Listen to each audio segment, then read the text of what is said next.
కొరింథీయులకు రాసిన మొదటి పత్రికలో అంటాడు 22వ వచనం, 16వ అధ్యాయము 22వ వచనం, ఎవడైనను ప్రభువును ప్రేమింపకుంటే వాడు శపింపబడును గాక, ప్రభువు వచ్చుచున్నాడు.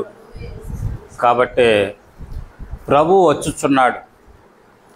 ఎట్లా వస్తూ ఉన్నాడంటే మేఘారూఢుడై వస్తూ ఉన్నాడు అనేది మనం అక్కడ చూస్తూ ఉన్నాం. ప్రభు వచ్చుచున్నాడు అని అక్కడ ఒకటేసి పుట్టినోట్లో కింద ఏం రాశారు? మరణాత.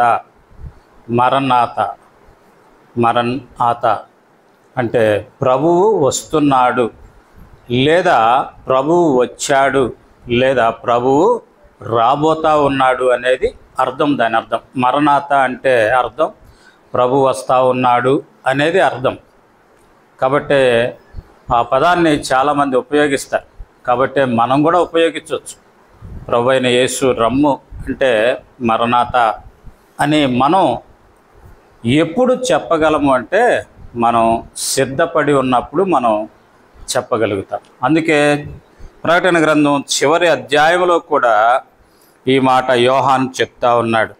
20వ వచనం, 22వ అధ్యాయము 20వ వచనంలో, ఈ సంగతులను గూర్చి సాక్ష్యం ఇచ్చువాడు అవును త్వరగా వచ్చుచున్నానని చెప్పుచున్నాడు. ఆమెన్. ప్రభు అయిన యేసు రమ్ము.